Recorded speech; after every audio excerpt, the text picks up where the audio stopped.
প্রিয় দর্শক, নাগরিক টিভির সাপ্তাহিক আয়োজন হাট টকে আপনাদের স্বাগত জানাচ্ছি। আমি নাজমুস সাকিব। আজকে আমার অতিথি হয়ে যিনি সংযুক্ত হয়েছেন, তিনি এ জাতির একজন সূর্য সন্তান, বীর মুক্তিযোদ্ধা, গণস্বাস্থ্য কেন্দ্রের অন্যতম প্রতিষ্ঠাতা এবং বাংলাদেশের জাতীয় ঔষধ নীতির প্রণেতা, কিংবদন্তি ডাক্তার জাফরুল্লাহ চৌধুরী আজ আমার অতিথি। জনাব জাফরুল্লাহ চৌধুরী, নাগরিক টিভির পক্ষ থেকে কৃতজ্ঞতা জানাচ্ছি আজকে আমাদের সাথে সংযুক্ত হওয়ার জন্য। শুরুতেই জানতে চাচ্ছি আপনি কেমন আছেন? ভালো আছি। এইমাত্র আমি আমার ডায়ালিসিস শেষ করলাম। আপনারা হয়তো অনেকে জানেন না, আমার কিডনি দুটাই নষ্ট হয়ে গেছে। সরকারের নিয়ম কানুনের কারণে যে কিডনিটা ট্রান্সপ্লান্ট করাতে পারি না। কারণ আমি মিথ্যা কথা বলতে রাজি নই। অনাত্মীয়কে আত্মীয় বানাতে রাজি নাই বলে আমি কিডনি ট্রান্সপ্লান্ট আমাকে ডায়ালিসিস করতে হয় সপ্তাহে ৩ বার। ভালোই আছি। কিন্তু আপনাদের আপনি তো ইচ্ছা করলেই প্রবাসে গিয়ে আপনি ট্রান্সপ্লান্ট করতে পারেন, কিন্তু আপনি কেন আমি করছেন না? না। কারণ আমি বলি যে আমার দেশের, যেমন আমাকে একটা আমেরিকার একটা খুব বড় নামকরা প্রতিষ্ঠান আমারটা তারা বিনা পয়সায় করতে রাজি। আমাকে বলছিল কেবল তুমি এখানে আসো। আমি বলি তুমি কি সব বাঙালি করে দেবা? তো তা কি কেমনে সম্ভব? তা আমি আমার দেশেই চিকিৎসা নিতে পছন্দ করি, সেটাই ন্যায্য মনে করি। আমি আমার প্রেসিডেন্টের মতো কথায় কথায় উড়ে যেয়ে সেই জনগণকে বাদ দিয়ে ওটা করতে রাজি নই। মুক্তিযুদ্ধের চেতনার এটা স্বার্থ বিরোধী। মুক্তিযুদ্ধের চেতনার আমাদের মূল কথা ছিল সাম্য, সকলের সমান অধিকার। সেই অধিকার যতদিন প্রতিষ্ঠা না হয়, আমি অনভিপ্রেত কোনো সুযোগ সুবিধা দিতে চাই না। তো আপনার মতো মানুষদের কিন্তু আমাদের সমাজে বেঁচে থাকাটা অনেক বেশি প্রয়োজন, সুস্থ হয়ে বেঁচে থাকাটা অনেক বেশি প্রয়োজন। সেজন্য দেশ এবং জাতির স্বার্থে আমি আশা করব যে আপনি একটু রিকনসিডার করবেন আপনার ডিসিশনটি, এবং আপনি দয়া করে যদি ট্রান্সপ্লান্টটি করে নিতেন, এটা আমাদের জন্য ভালো হতো, সকলের জন্য আমাদের ভালো হতো। আমি তার চেয়ে যেটা চেষ্টা করছি, এই দেশের আইনটা বদলিয়ে দিতে। এই আইনটা অনেক দূর এগিয়েছি, মামলায় জিতেছি আমি। আমাদের সম্পূর্ণ কিন্তু সরকারের যা হয় আমলাতান্ত্রিক, তারা হারার পরও নানা অজুহাত করে আইনটা সংশোধন করছে না। আজকে আমার কারণে যদি বাংলাদেশের লক্ষ লক্ষের উপকার হয়, সেটাই কি যুক্তিসঙ্গত হবে না? আমার একটু কষ্ট হলো। আমরা আশা করছি যে খুব দ্রুতই এই আমলাতান্ত্রিক জটিলতার অবসান ঘটুক। তো ডক্টর জাফরুল্লাহ চৌধুরী, যে বিষয়টি দিয়ে আজকে আলোচনাটি আমি শুরু করতে চাচ্ছি সেটি হলো যে সম্প্রতি আপনি মধ্যবর্তী নির্বাচনের জন্য সরকারের কাছে দাবি জানিয়েছেন। গতকালকে আমরা দেখলাম ঢাকা ৫ আসনের উপনির্বাচনে বিএনপি প্রার্থীর পোলিং এজেন্টকে বের করে দিয়ে নির্বাচনের নামে কি ধরনের একটি প্রহসন অনুষ্ঠিত হয়েছে। পুরো নির্বাচনী সিস্টেমটাই যেখানে ভেঙে পড়েছে, সেখানে বারবার এ ধরনের নির্বাচনে গিয়ে জেনে শুনে হেরে যাবার কোনো প্রয়োজন আছে কি? এখানে সেটাই আমি বারে বারে করছি যে পয়লার পর্যায়টা হয়, মধ্যবর্তী নির্বাচন হলে সবচেয়ে বেশি লাভবান হবেন আমার সরকার, বর্তমান সরকার, যে আমাদের আমার প্রাইম মিনিস্টার হাসিনা। কেননা উনার যা কাজকর্ম করেছেন তার একটা ভেরিফিকেশন হবে, তার জনগণ উনার এটা কতটা এন্ডোর্স করছে উনি বুঝতে পারবেন। বুঝতে পারবেন এটা হলো দেশের তার পার্টির জন্য লাভ। আর দ্বিতীয়ত, বৃহত্তর জনগোষ্ঠী এই যে আমাদের এখানে যে আজকে ভোটে হতে পারছে না, এবার মধ্যবর্তী নির্বাচনটা এমন হওয়া উচিত যাতে লোকে ভোট দিতে পারে, লোকে বুঝে সুঝে ভোট দেয় তাদেরই। সেই জন্য আমি মনে করছি, এবং সেখানে পরিষ্কারভাবে বলতে হবে তাকে মধ্যবর্তী নির্বাচনে যদি জিতে, যারা জিতবেন তাদের কতগুলি প্রতিশ্রুতি থাকতে হবে, কি কি পরিবর্তন করবেন, কতদিনে করবেন, না করলে তারা পদত্যাগ করে দেবেন। এই জাতীয় জিনিসকে আমরা আধুনিক, যেটা বর্তমান যে সারা পৃথিবী যেটা আমাদের আজীবনকে আপনার ওখানে সেখানে যখন আমাদের ক্যানেডিয়ান প্রাইম মিনিস্টার একটা প্রতিশ্রুতি দেন, সেটা উনি দেখার চেষ্টা করেন এবং প্রতিশ্রুতি দেওয়ার সাথে সাথে উনার বিশেষজ্ঞ দল কাজ করতে থাকে। এটা কত দূর করা যাবে, কিভাবে করতে হবে, আমি সেই আধুনিক ছোঁয়াটা দিতে চাই। ঠিক যে কাজটা করেছিলাম ওষুধ নীতির বেলাতে, যে কাজটা এমনকি আমি একটা জাতীয় স্বাস্থ্য নীতির ব্যাপারে, মহিলাদের নীতির ব্যাপারে, এটা হলে আমি মনে করি জনগণের সামনে মধ্যবর্তী নির্বাচনটা একটা জবাবদিহিতা। সুতরাং এটা সারা দেশের জন্য মঙ্গল করা হবে। বাংলাদেশ ক্রমেই একটা জনকল্যাণকর রাষ্ট্রে পরিণত হবে। আজকে যেমন দেন, এখানকার অধিকাংশ সাংবাদিক কথাই বলতে পারেন না, তাদেরকে ডিজিটাল আইন দিয়ে আজকে করবে। প্রধানমন্ত্রীকে আমি যদি বলি আপনার এই শাড়িতে সুন্দর দেখায় না, তারা চাইলে বলতে পারেন উনি আমাকে ঠাট্টা করেছেন বলে আমাকে করে নিয়ে যেতে পারে। সুতরাং এই যে জিনিসগুলি পরিবর্তন হওয়া দরকার। তারপর যেমন উনারা আজকে নারী নির্যাতন, নিপীড়ন, ধর্ষণের একটা আইন করলেন যে তাদেরকে ফাঁসি ফাঁসি একটা এটা ফাঁসিটাও একরকম হত্যাকাণ্ড, কেবল আইনের মাধ্যমে হত্যা। অন্য হত্যাটা আইন ছাড়া করে, এটা হয় না। সুতরাং এটাও কখনো গ্রহণযোগ্য না। এটা মধ্যযুগীয় ব্যাপার এবং এটা দিয়ে আমার লক্ষ্য অর্জিত হবে না। আজকে এটা করার জন্য আমার শিক্ষা ব্যবস্থায় পরিবর্তন আনতে হবে। মসজিদ মাদ্রাসার তাদেরকে জিনিসটার ব্যাপারে আনতে হবে। ধর্মীয় অনুসার সত্যিকার ভাবে কি আছে এই সব কিছু। তারপরে আমার রাষ্ট্রপতি, প্রধানমন্ত্রী তাদের বাড়িতে এক দঙ্গল, এক রেজিমেন্ট পুলিশ থেকে পুলিশের অন্য কাজ না করে তাদের একটা পলিটিশিয়ানের এত ভয় কিসের? তাদেরকে ভালোবাসে। তাদের সবাই যে দেশবাসী ক্ষিপ্ত তা নয়, ওনাদের যথেষ্ট। এই জন্যই আমি মনে করি এটা শিক্ষার ব্যাপার। পুলিশকে পুলিশের দায়িত্ব করতে দেওয়া উচিত। এখন পুলিশ কি করছে? পুলিশ আইন শৃঙ্খলা রক্ষা না করে তারা ভোট ভোটের ব্যাপারে খেলা খেলছে। তাই তারা সরকারকে মানে না। সরকারকে বলে আমরাই তো সরকার বানিয়েছি। দেশের মাছের রাজা ইলিশ, দেশের রাজা পুলিশ, এই জাতীয় জিনিসও, এই রকম ব্যঙ্গাত্মক জিনিস প্রচলিত। এইসবের কারণে আমি মনে করি যে সরকারকে নিজের স্বার্থে, দেশের স্বার্থ তো অবশ্যই, মুক্তিযুদ্ধের যেটা দিয়ে আমরা করেছি সেটাকে সম্মান প্রদর্শনের জন্য জবাবদিহিতা অত্যাবশ্যক। এবং সেই কারণে আমি মনে করি মধ্যবর্তী নির্বাচন তাদের জন্য একটা খুব ভালো কাজ হবে এটাতে। এবং সেখানে সকল রাজনৈতিক দল আর কি কি পরিবর্তন করবে, কিভাবে মানুষের আশা আকাঙ্ক্ষা পূরণ করবে।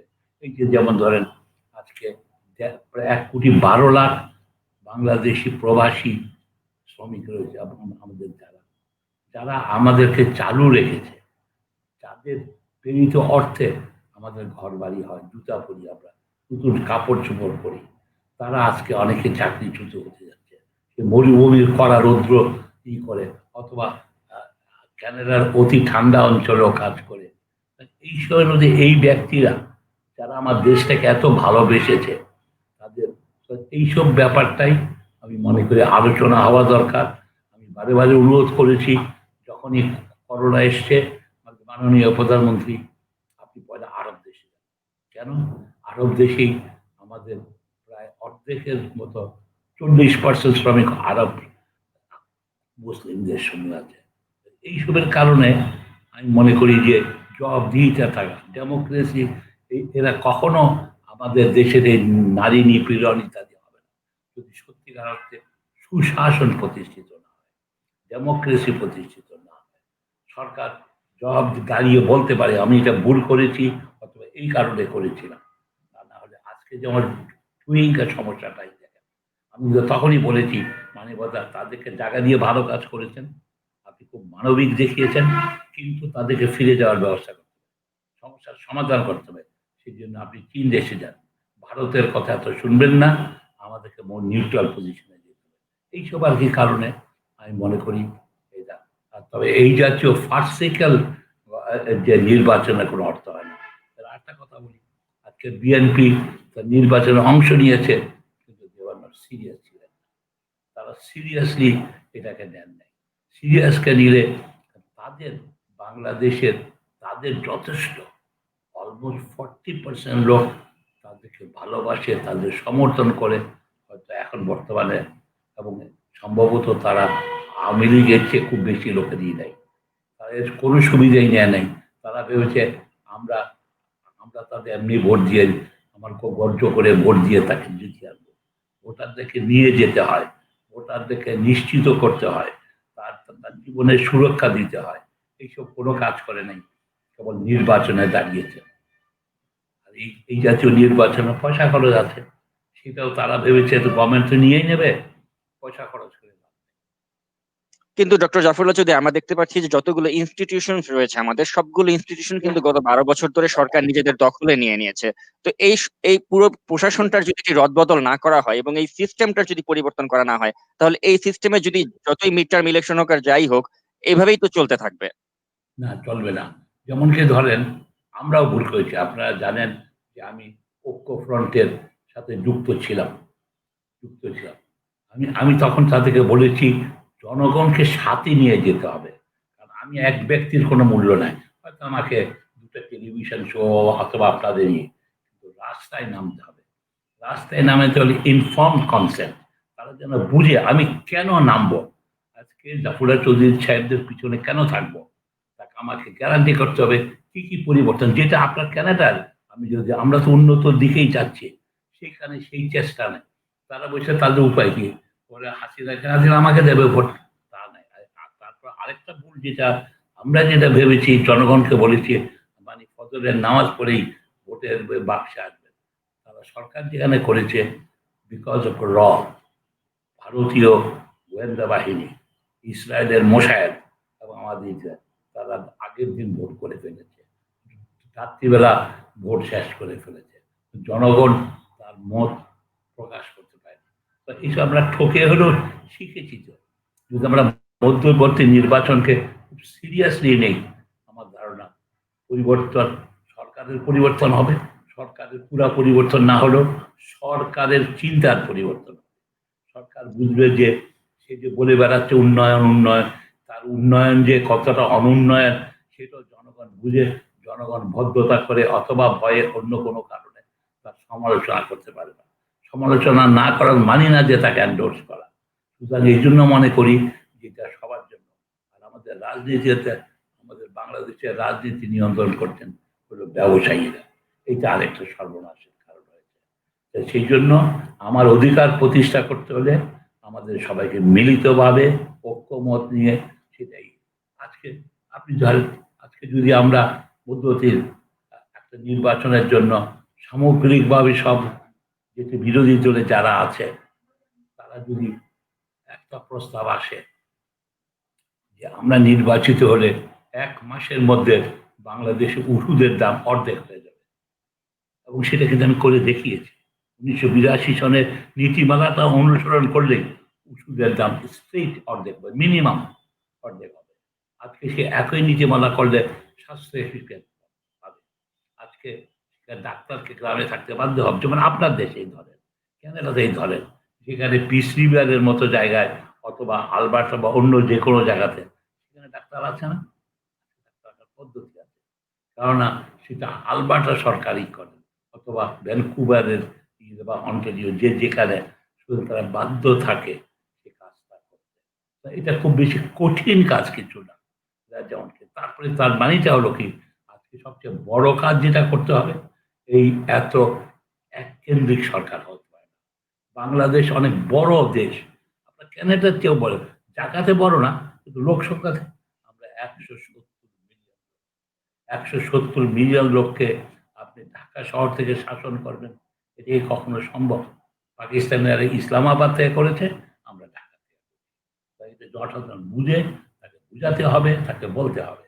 তারপরে আজকে দেখেন বয়োবৃদ্ধ সমস্যা আমার আসছে। আজকে যেটা ফুটপাতের রিক্সা, দেখেন একটা কথা বলি আমি, আমরা এই সরকার বলে যে জনগণের সরকার, জনগণের বিরুদ্ধের সরকার।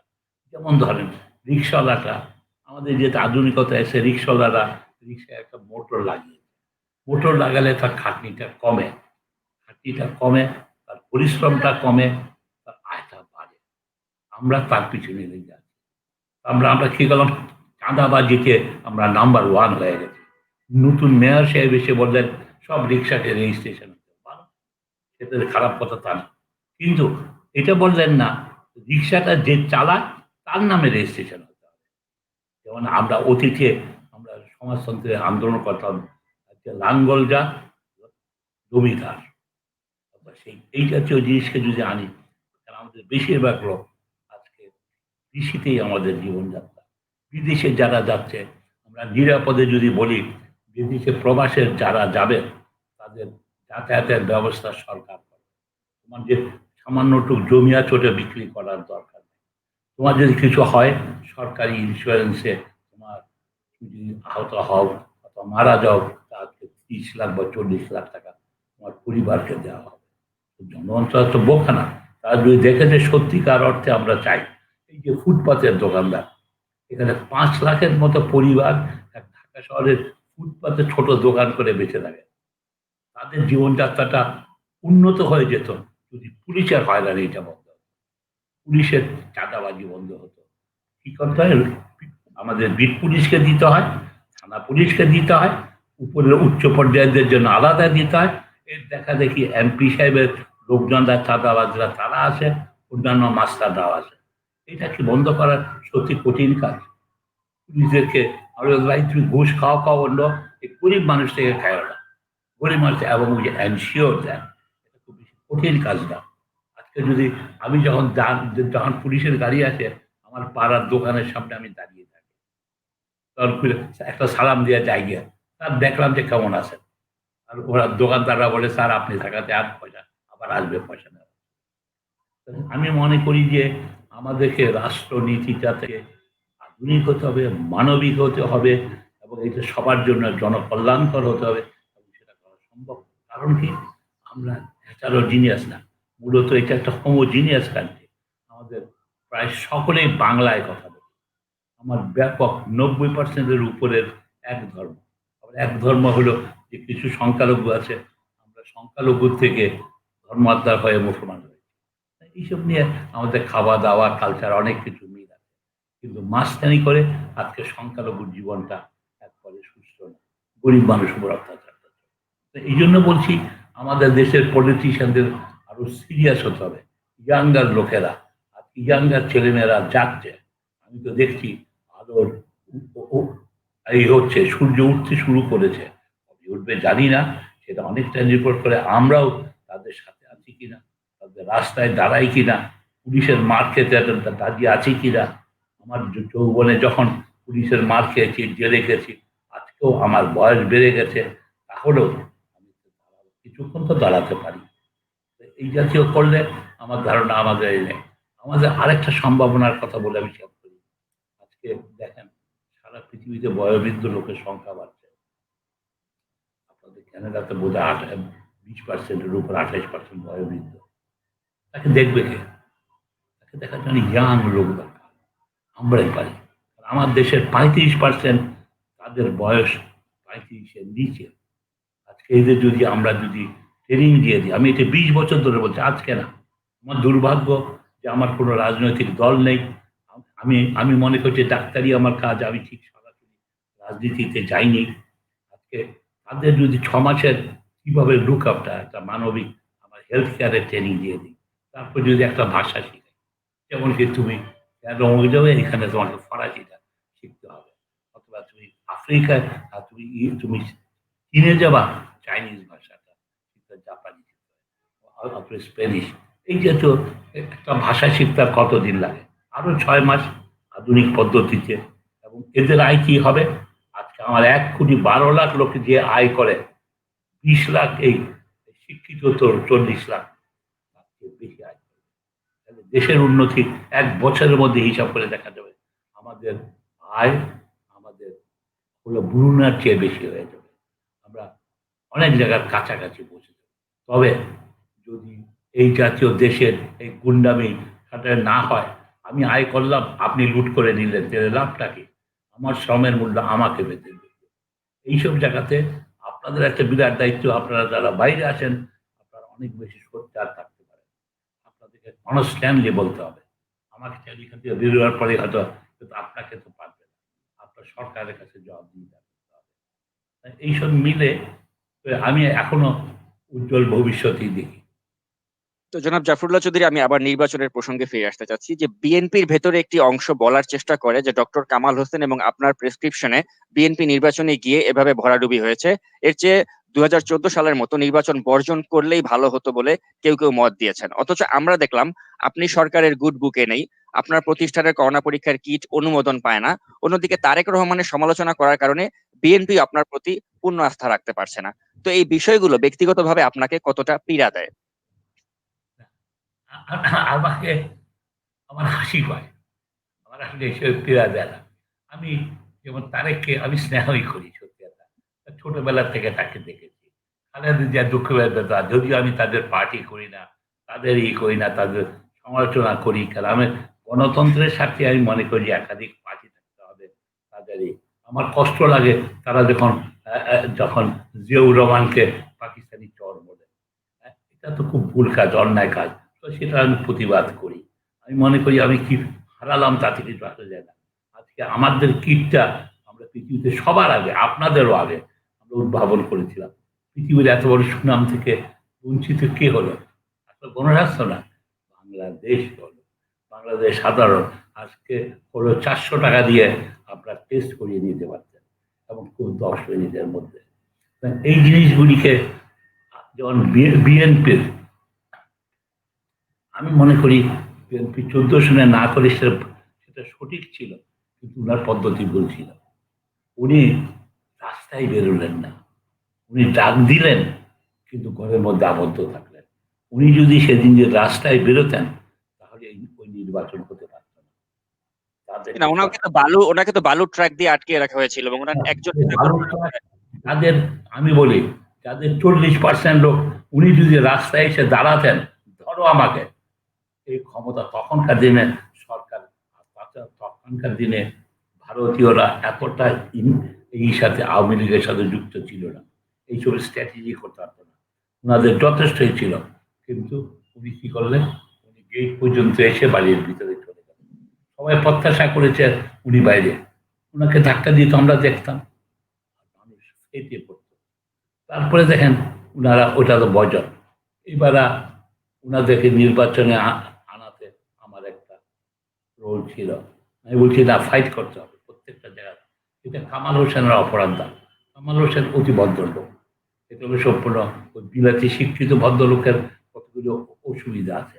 ওনারা ঝগড়া করতে পারেন না, ওনারা এটাকে, ওনারা মুখের কথায় বিশ্বাস করেন। তারা ঐক্যফ্রন্টের জিনিসগুলি আমাদের কি হবে না হবে সেটা আমরা লিখিতভাবে স্বাক্ষর করাতে পারি। এখানে এইসব ছিল ব্যর্থতা। আর তারপরে আমরা এটা বুঝতে পারি যে দেশের পরিবর্তন করলে সবাই তাহলেই তারিখ দেশে ফিরতে পারবে, তা তো হবে না। তারা তাদের তাদের যা কথা ছিল কথা রাখে নাই।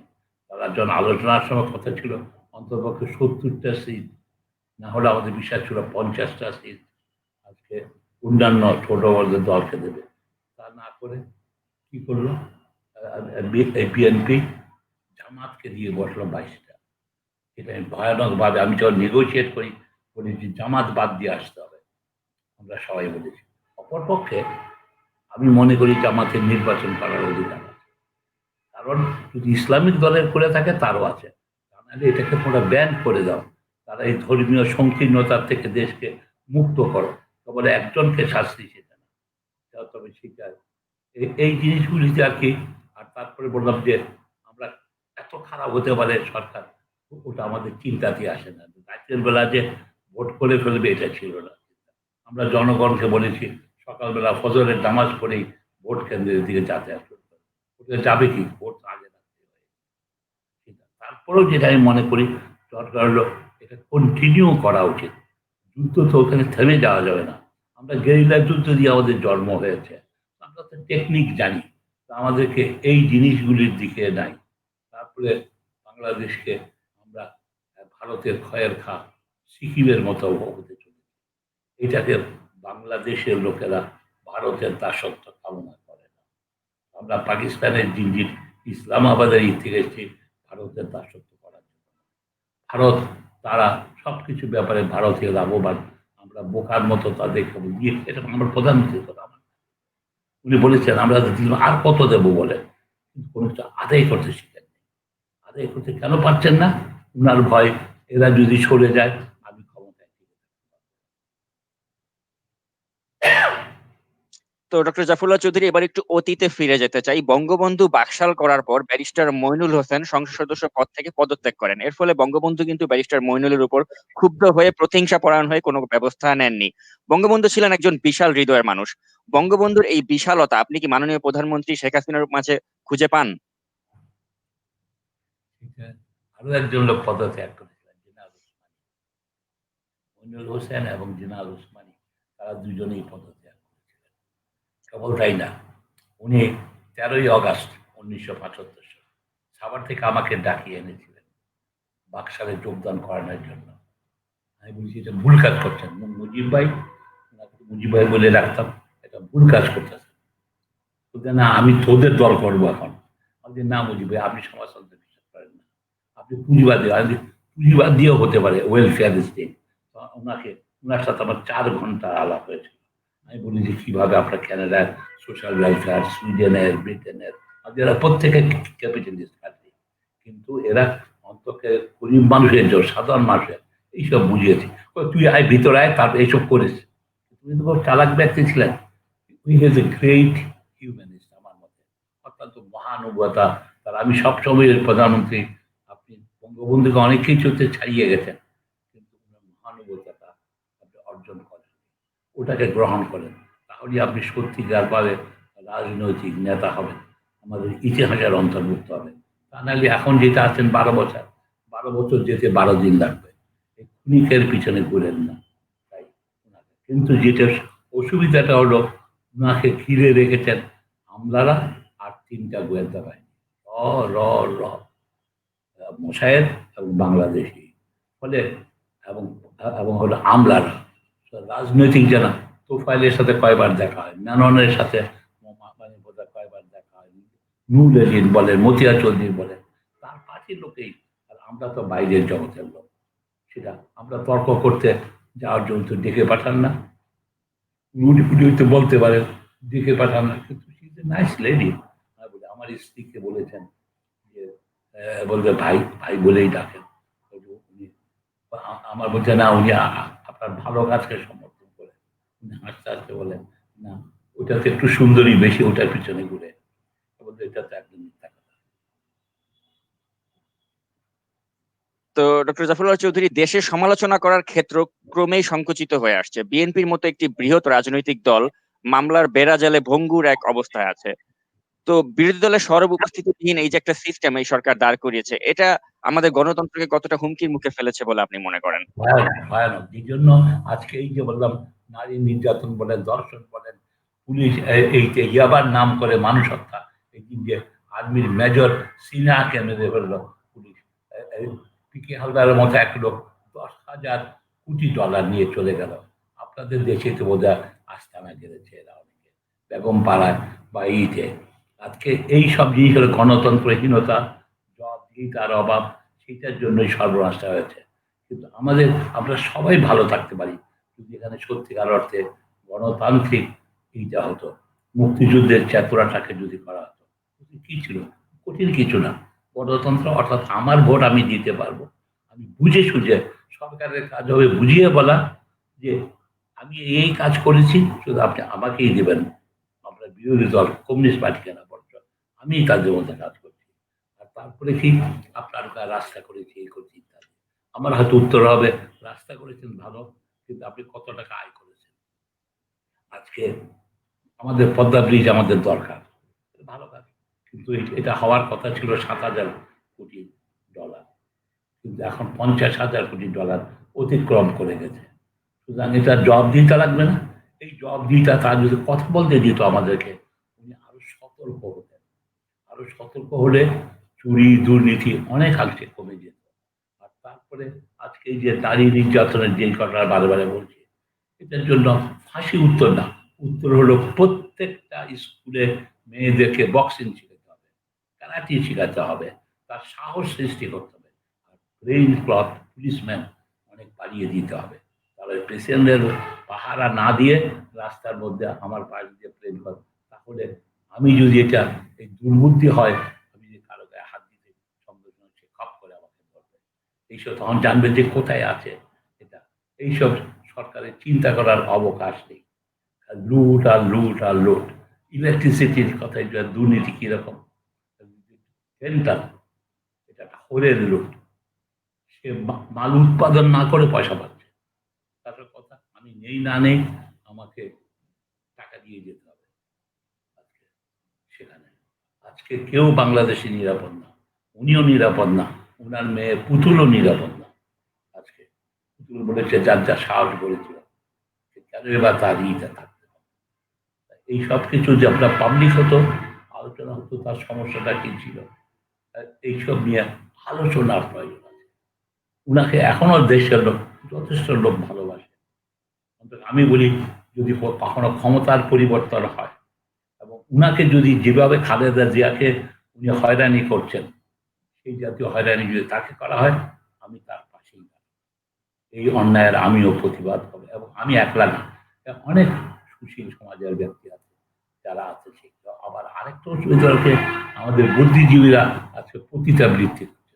তারা তাদের সাহস হারিয়েছে একদল, সবাই না, একটা কিছু সংখ্যক অকারণে। তার ক্ষোভের কাহিনী কিছুটা আমাদের আনিসুজ্জামান সাহেব মৃত্যুর আগে তার জীবনীটা যে লিখেছেন তাতে ইঙ্গিত আছে।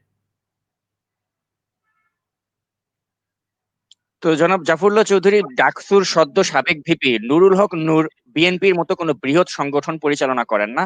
ছাত্র অধিকার পরিষদের মাধ্যমে তিনি জাতীয় গুরুত্বপূর্ণ বিষয়গুলো নিয়ে সরব থাকছেন, কিন্তু আমরা দেখতে পাচ্ছি তাকেও থামিয়ে দেবার জন্য নোংরা অপরাজনীতি এবং প্রোপাগান্ডা ছড়ানো হচ্ছে। তো এই বিষয়টি নিয়ে আপনার মন্তব্য জানতে চাচ্ছি। এটা হলো পুরানো পদ্ধতি, এটা হলো সরকারের, এটা এই পদ্ধতিটা এটা ব্রিটিশ আমল থেকে যেটা শুরু হয়েছে, পাকিস্তান আমলে ছিল। এরা এখন এরা তো পাকিস্তান আমলে যতটা বা ব্রিটিশ আমলে যতটুকু কথা বলতে পারতো ঢুকিয়ে চলা, এখন সেটাও করা যায় না। কারণ সেই আমলে এত পুলিশ ছিল না, এত ছিল না, তার অনুশীলন দল অথবা চারুবাজ যোদ্ধা কথা বলা যেত। এখন সরকার কাউকে কোনো রকম ক্রিটিসিজম করতে দেয় না, কোনো রকম কথা বলতে দেবে না। যেমন কি ধরেন, আজকে আমাদের কিটটাকে উনি কিন্তু প্রথম দিকে আমাদেরকে সাহায্য করেছিলেন কাজটা, জনগণের পরিপূর্ণতা, তারপরে অনুমোদন দিলেন না। আর উনি জানেন না তা তো হতে পারে না। আজকে সেটা দেশের লাভ হতো। আজকে 400 টাকায় আমাদের সবাই জানতাম, এবং আমরা অ্যান্টিজেনও বের করে ফেলেছি। আর বাংলাদেশের সেখানে গবেষণা ক্ষেত্রে আমাদের দেশের একটা রোগ, তারা ভ্যাকসিনও তৈরি করেছে। তো তাদেরকে সমর্থন দিতে হবে। যদি সরকারের ভুলটাকে প্রতিবাদ করার আমাকে ক্ষমতা দিতে হবে, আমাকে রাস্তায় নামতে দিতে হবে। সেটা যখন ধরেন আমার যখন যৌবন ছিল, আমি যখন বিলেতে ছিলাম, তখন যে বিলেত সরকারের অনেক জায়গাতে প্রতিবাদের জন্য আমরা আন্দোলন করতে হতাম। একটা বিদেশি ছাত্র আন্দোলন করেছি, সেখানে পুলিশ কি বলছে, জেন্টলম্যান জেন্টলম্যান, পথ অবস্ট্রাক্ট করে না, you do go, you protest, কিন্তু আসতে করে সে আমাকে পিটাতো না, আস্তে আস্তে করে আমাকে ঠেলে রাস্তার উপর দিয়ে, যাতে পথঘাট চলাফেরা করতে হয়। তা আজকে আমরা কেন পারবো না সেটা? আমাকে, আমি যেটা বলি, সরকার আমার একটা কথা বলতে দেন, আপনার সমালোচনা করতে দেন, তাতে আপনার লাভ বেশি হবে। কেননা আপনার সম্পূর্ণ মেশিন আপনার হাতে। আমরা জোগাড় যন্ত্র করবো, আসবো, থাকছে, কিন্তু সেটা দেশের মঙ্গল হবে অনেক বেশি। আমরা সবাই, আমাদের আনন্দময় জীবন হবে, আমাদের জীবন সারা পৃথিবী হবে যে আমাদের দিকে আপনি গৌরব বোধ করবেন। বাংলাদেশেও আপনার দেশের মতো 24 ঘন্টা চিকিৎসা পাচ্ছে, হয়তো ন্যূনতম ওষুধ পাচ্ছে, এইসব গুলিতে দেখাতে পারতাম। মেয়েরা নিরাপদে সে ঘুরতে পারছে, তার মর্জি মতো পোশাক পরতে পারছে, তার ভালোবাসা সেটাই। এইসব কাজগুলির জন্য সরকারকে এই ডিজিটাল অ্যাক্টকে এটাকে বাতিল করতে হবে। আমার দুর্ভাগ্য, বিএনপি একবারও বলছে না যে এটাকে আমি বাতিল করে দিই যদি আমি ক্ষমতায় আসি। যে আজকে যে এই যে আজকের যে র্যাব যেটা হচ্ছে, এটা জন্ম তো বিএনপি আমলে। বিএনপির নিরাপদে বলা উচিত আমরা ভুল করেছিলাম, সেই ভুলের পুনরাবৃত্তি নেই। ভুল স্বীকার করে ভালো নিয়ে যাওয়া যায়, তার কোনো কিছু অন্যায় কিছু নাই। সেটা আজকে 2 কোটি টাকার মামলা যা ব্যাংকে আছে সেটা না, অথচ 10,000 কোটি টাকা নিয়ে পিকে হালদার চলে গেছে। এরকম বহুজন আছে যে আমায় মাল না দিয়ে সে 7 দিনের মধ্যে বেল পেয়েছে। আর আরেকটা হলো কি, বিচার বিভাগ একবারে রসাতলে গেছে। সরকার মানসিক রোগগ্রস্ত, বিচার বিভাগ রসাতল। কোথায় শুনেছেন বিচার বিভাগ সরকারের প্রশংসার জন্য আর্টিকেল লেখে? আপনার ক্যানাডিয়ান হাইকোর্টের বিচারপতি কি এর জন্য লিখবেন? প্রধানমন্ত্রী স্তুতি গাইবেন? উনি হয়তো বিশ্বাস করতে পারেন, কিন্তু প্রকাশ্যে এটা করবেন না। এই জাতীয় আমাদের ন্যূনতম আমাদের বিচারকদের তাদের স্বাধীনতা বোধ পর্যন্ত নেই। এই স্বাধীনতা বোধ, শিষ্টাচার বোধ না থাকায় সর্বতভাবে আমরা নিপীড়িত। তো নিপীড়িত হলেও আমি চিকিৎসা না পেলে চিকিৎসা যা আমার অধিকার আছে সেটা আওয়াজ উঠাতে হবে। আজকে সেটা সম্মিলিতভাবে আমরা চেষ্টা করলে আমরা অবশ্যই জয়ী হব। মানুষের বৃহত্তর মানুষের জয় হয়েছে, সেটা হয়তো সময়ের ব্যাপার। আর আমি মনে করি এটা এখন এই মধ্যবর্তী হচ্ছেন সরকারের নিজের সুবিধার জন্য দেওয়া উচিত। সরকারের ভুল ভ্রান্তিগুলির মূল্যায়ন হবে, ভালো কাজের প্রশংসা পাবে, আর সত্যিকার গণতন্ত্রের পথে আমরা বাড়তে পারবো।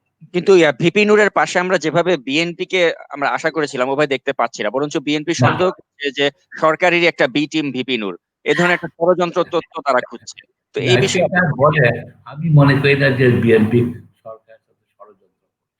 তবে যেটা হয়েছে কি, এই আমাদের একটা আরামাইশের মধ্যে তাদের যেমন স্ট্যান্ডিং কমিটির লোকগুলি যে দেখি তারা প্রত্যেকে ওয়েল এস্টাবলিশ, তার সেখান থেকে সরে আসতে চাইছে না আর কি। সেটার জন্য তারা বোধহয় দেখতে পাচ্ছে না যে তাদের জয় হবে।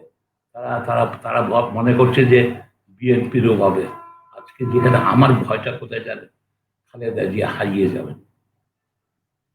সেই জন্য আমি বলে বলতাম যে আপনি এই 6 মাস বাইরে আছেন, আপনি এর মধ্যে আপনার কাউন্সিল মিটিংটা করে ফেলেন। আপনার দলের লোকজনকে, ইয়াঙ্গার লোকজনকে, আজকে নূরের মতো যারা বয়স, নূরের চেয়ে একটু বেশি বয়সী আছে, জয়নাল আছে, হালাল আছে, আর তারপরে আর আরো এক গাদা লোক আছে, আর বিভিন্ন জন আছে, হাফিজ আছে, হাফিজ, ওমর, এদের সবাইকে আজকে সেখানে যারা বয়োবৃদ্ধ আমার মতো তাদেরকে সরে আসা উচিত, যারা নবীনদেরকে জায়গা দেওয়া উচিত। তা বলে আমি বলছি না যারা আমাদের মওদুদ, মোশাররফ, এরা অ্যাডভাইজার থাকবেন, এরা মূল দায়িত্বকারী, এরা এরা তো আমার মতে অবস্থা দৌড়াতে পারেন না। তো ভয় পেয়েছে আমার তো তো যেহেতু যেহেতু আমি সমাজতন্ত্রে বিশ্বাস করি, আমি কোনো কিছু হারানের আমি বলতে পাবো, হারাবার কোনো আমার ভয় নেই। আমার আছে পাওয়ারই সম্ভাবনাটাই বেশি। তো এটাই আপনি হয়েছে। গণস্বাস্থ্যের কিটের প্রসঙ্গে কথা বলছিলেন ডক্টর জাফরুল্লাহ চৌধুরী, আমি একটু গণস্বাস্থ্যের কিটের প্রসঙ্গে আসতে যাচ্ছি যে আপনাদের গণস্বাস্থ্যের বিজ্ঞানী বিজন কুমার শীলের করোনা কিট 4টি দেশ নিতে আগ্রহী হয়েছে, কিন্তু সরকার এই কিট রেজিস্টার্ড করতে দেয়নি, তাই আপনি দেশের মানুষের জন্য বা পৃথিবীর মানুষের জন্য কারো উপকারে এই কিটটি কাজে লাগাতে পারেননি। সরকারের এবং ঔষধ প্রশাসন অধিদপ্তরের এই অসহযোগিতার কারণটা কি? আপনি সরকারের সমালোচনা করেন, এটাই কি মূল কারণ? এটা একটা। আর তাছাড়া আমি কোনো কখনো লেনদেন করি বাংলাদেশে সম্ভবত আমরা একটা অর্গানাইজেশন যারা ঘুষ দিয়ে কোনো কাজ করিনি। আমার জুতার পরিবর্তন হয়েছে, যে কাজ না হলে আমি একবারের থেকে 10 বার গিয়েছি, আমার লোককে 10 বার পাঠিয়েছি, কিন্তু ঘুষ দেয়নি জিনিসটা বুঝাবার চেষ্টা করেছি। ফলে যেটা হয়েছে কি, আমাদের অন্যরা যেটাকে বলে যে ওরা অন্যরা আমাকে বোকা মনে করে, তারা বলে যে উনি তো অঙ্ক বুঝেন না, ওখানে যদি উনি দিলে এত কোটি টাকা লাভ হতো। আমাদের ন্যায় নীতির সাথে মানে আপোষ করে দিই, এটা হলে একটাই। আজকে ন্যায় নীতির সাথে আপোষ করলে সে তো শেখ সাহেবেরই বদনাম হবে। শেখ সাহেব গণস্বাস্থ্য কেন্দ্রের নামটা ঠিক করে দিয়েছিলেন, উনি আমাদের এর জন্য 30 একর জমি দিয়েছিলেন, তাকে তো আমি ছোট করতে পারি না। আজকে এমনকি আমি এই প্রধানমন্ত্রীকে বলেছি, উনিও আমাকে ক্যান্সার হসপিটাল করার জন্য 20 একর জায়গা করেছেন, কিন্তু সেটা দখল বুঝিয়ে দেননি। ওনাকে বলি আপনার বাবা আর আপনার মধ্যে তফাৎ হলো, আপনার বাবা ঝগড়াঝাটি করে আমাকে একবার জেলও নিয়ে গেছিলেন কয়েকদিনের জন্য, কিন্তু উনি আবার আমাদেরকে সব রকম সাহায্য করেছেন। হ্যাঁ, ফলে আজকে আমরা বিভিন্ন জায়গায় উন্নয়নে কিছুটা হলেও অবদান রাখতে পেরেছি। আপনার বেলাতে আপনিও জমি দিলেন, কিন্তু জমির দখল দিলেন না, উনি জমি দিয়ে দখল দিয়ে সব ব্যবস্থা করেন। এই যে চেতা, আর তাছাড়া ওনার ওই যে মহানুভতা, উনি ভালো করেই জানতেন যে আমি ওনার দল করি না। কিন্তু তুমিও তো ভালো কাজই করতে চান। তো একটি সম্পূরক প্রশ্ন করতে চাই, আপনি নিশ্চয়ই অবগত আছেন আমাদের দেশের ওষুধ কোম্পানি গ্লোব বায়োটেকের করোনার ভ্যাকসিন বিশ্ব স্বাস্থ্য সংস্থার তালিকায় অন্তর্ভুক্ত হয়েছে, কিন্তু আমাদের দেশের কেউ কেউ প্রথম দিকে খুব কটাক্ষ করেছিল এই ভ্যাকসিনের উদ্যোগকে। নিজ দেশের কারো উদ্ভাবনের বেলায় আমাদের সকলের মাঝে এক ধরনের হীনমন্যতা আমরা দেখতে পাই, এটা কেন? হলো কি, দুটা কারণ। একটা হলো আমরা দীর্ঘদিন কলোনিয়াল রুলে ছিলাম। কলেজ সাহেবের যে মনে আছে, উনি আমাদের রংটাকে সাদা করতে পারেননি, মানে আচার ব্যবহারে উনি আমাদেরকে সাহেব বারবার কিতদার সাহেব বানিয়ে দেন। দ্বিতীয়ত হলো কি, আমরা মূলত আমরা ধর্মান্তরিত মুসলমান। আমরা নমশূদ্র থেকে আজকে সৈয়দ হয়ে গেছি। ফলে সেটা আমাদের অজান্তেই আমাদের মনে একটা হীনমন্যতা রয়ে গেছে আমাদের। আর তাছাড়া এই ব্রিটিশ আমলে তখন হিন্দুরাই সবকিছু করছিল, মুসলমানরা সুযোগ সুবিধা পায়। আমাদের দু চারজন যারা পরিবর্তন এনেছিলেন, একে ফজলুল হক, শিক্ষার ক্ষেত্রে পরিবর্তন এই দিন সালিশে করেছেন। মুসলমানদের জন্য উনি এতটুকু করতে পেরেছিলেন, কিছু ডাক্তার বানাতে পেরেছিলেন, সাব রেজিস্ট্রার বানিয়েছেন, সাব ডিটি বানিয়েছেন। এর উপর আমরা ওঠাতে পারি। ফলে আমাদেরকে এইসবের কারণে, তবে এখনো আমাদের মানসিক পরিবর্তন এসছে অনেক। তাহলে তবু আমাদেরকে আরো অনেক দূরে এগিয়ে যেতে হবে, পরিবর্তনের জন্য কাজ করতে হবে, আপনাদেরকে বলতে হবে, আমাদেরকে বলার সুযোগ দিতে হবে দেশবাসীকে। আজকে যদি সত্যিকার অর্থে যে তারা মিড টার্ম ইলেকশনে যায় এবং সম্মিলিত বিরোধী দল যদি চেষ্টা করে, তাদেরকে ফোকাস করতে হবে, তাদেরকে ক্রমাগত প্রশ্ন করতে হবে, কি পরিবর্তন আনবেন আপনি? পরিবর্তন বলেন, আপনাকে নির্বাচন পরিবর্তন কোথায় কোথায় পরিবর্তন হবে, কিভাবে করবেন, অঙ্কটা বুঝিয়ে দেন, জনসাধারণ যেন বুঝতে পারে সেখানে। আর তারপর ডিসেন্ট্রালাইজেশন, বাংলাদেশ অনেক বড়, এত একটা ইউনিটেরিয়ান থাকা মোটেই ঠিক না। বাংলাদেশকে ন্যূনতম এটা 17টা স্টেট হওয়া উচিত। 17টা স্টেট হলে এক একটা জায়গাতে শত ফুল ফুটবে। হয়তো প্রদেশটায় শিক্ষার দিকে আগাবে কোনো স্টেট, কোনো একটা স্টেট কৃষিতে যাবে, কোনো স্টেটের আইন শৃঙ্খলা, মেয়েদেরই সে নির্বিবাদে রাত্রে 12টার সময় একটা মেয়ে একলা হেঁটে বেড়াতে পারবে, সমুদ্র পাড়ে বেড়াতে যেতে পারবে। এইসবের জন্য আপনাদের একটা বিরাট রোল আছে, মিডিয়ার। দুর্ভাগ্যবশত সব মিডিয়া মালিকরা হলো আপনাদের রিয়াকশনারি, তারা সাংবাদিকদেরকে কথা বলতে দেন না। কোনো সাংবাদিক যদি ডিজিটাল আইনে পড়ে, তাকে বাঁচানোর জন্য তার পরিবারের কাছে মাসের বেতনের টাকাটা পাঠিয়ে দেন না। ফলে সেখানেই হয়ে গেছে আমাদের সর্বনাশের ব্যাপার। মানুষের সাহস, তবেই তারা সাহস হারিয়ে ফেলতেছে। আমি যখন ছাত্র ছিলাম, আমার বিরুদ্ধে মামলার জন্য আমার বাপ মায়ের পয়সা খরচ হয়, উকিলরা আমাকে, কামাল হোসেনও আমাকে আমার ছাত্রাবস্থায় ডিফেন্স করেছে, এক পয়সা লাগেনি। উল্টা উনিই চা খাইয়েছেন, মুড়ির পয়সা দিয়েছেন, রিক্সা ভাড়াটাও দিয়ে দিয়েছেন। এইটাই ছিল একটা বিরাট মন মানসিকতা। আমাদেরকে আবার জনগণের পাশেই, জনগণই আমাকে মুক্তি দেবে, সবার জন্য আনন্দময় বাংলাদেশ। তো অনুষ্ঠানের শেষ প্রান্তে আমরা চলে এসেছি। আমরা শেষ প্রশ্ন করতে যাচ্ছি ডক্টর জাফরুল্লাহ চৌধুরী আপনাকে। দেশে গণতন্ত্রের নামে বর্তমানে যা চলছে তা অনেকেই মনে করেন একদলীয় স্বৈর শাসন। তো এ থেকে পরিত্রাণের উপায় কি? মনে করা নাই, এটা একবারে স্বৈর শাসক। এরশাদ সাহেবের সাথে কথা বলা যেত, কিন্তু উনি সম্পূর্ণভাবে বিদেশি নিয়ন্ত্রিত। এরশাদ সাহেবকে যখন উঁচুর নীতি করে আমেরিকা ডাকিয়ে দিয়েছিল প্রেসিডেন্ট সাহেবের সাথে কোলাকুলি করার জন্য, তার মধ্য দিয়েও এরশাদ সাহেব উঁচুর নীতিতে স্টিক করেছেন। উনি বারে বারে বলাচ্ছে এটা বাংলাদেশের নীতি। আজকে সে বুঝেছে আমেরিকার বহু লোক এটা সমর্থন করে, শুধু তারা আমাদের ইন্ডিপেন্ডেন্সটা ছিল, মন মানসিকতার দিকে আমাদের বর্তমান সরকার অন্যের। আমাদের আমাদের আমাদের আলাদা পতাকা, আলাদা বটে, মানচিত্র আলাদা বটে, কিন্তু আমাদের সাথে সিকিমের তফাৎ খুব বেশি নেই। আজকে ভারত আমার পানি দেয় না, বর্ডারে লোক মারে, আজকে এখনো ফেলানির বিচার হয়নি। ভারতীয় এই সরকারের তাদের সামনের রাস্তাটার নাম হলো ফেলানি রোড করে না। তারা আসলে তাদের উচিত ছিল নতুন অ্যাম্বাসেডর আসলে কখনো ওই রাস্তার নাম করো, তার জন্য একটা ভাস্কর্য তৈরি করো, তোমার ভুল স্বীকার করো, এইসব হচ্ছে। তবে জনগণের বিজয় হবেই, তো এটা সময়, হয়তো বা সময়ের ব্যাপার। আবার অনেক সময় ইতিহাসের গতি প্রকৃতিতে কোথায় কখন কি হয়ে যাবে সেটা বলা যায়। জনাব জাফরুল্লাহ চৌধুরী, এতক্ষণ আমাদের সাথে থাকার জন্য আপনাকে অসংখ্য ধন্যবাদ জানাচ্ছি। প্রিয় দর্শক, আমরা কথা বলছিলাম বরেণ্য চিকিৎসক এবং স্পষ্টবাদী মানুষ হিসেবে পরিচিত গণস্বাস্থ্য কেন্দ্রের প্রতিষ্ঠাতা কিংবদন্তি ডাক্তার জাফরুল্লাহ চৌধুরীর সাথে। ঘুণে ধরা আমাদের সমাজ ব্যবস্থায় অযোগ্যরাই আজ যোগ্য স্থানে বসে আছে। অন্যদিকে জাফরুল্লাহ চৌধুরীর মতো দেশপ্রেমিক মানুষরা দেশের উপকারে কাজ করতে চাইলেও প্রতিহিংসা পরায়ণের দল তাদের মতো মানুষের জন্য নানা প্রতিবন্ধকতা তৈরি করে রেখেছে। আমরা আশা করব এর অবসান হবে এবং আধার পেরিয়ে অবশ্যই আমরা আলোর দেখা পাবো। এই প্রত্যাশায় শেষ করছি আমাদের এবারের হট টক। খোদা হাফেজ।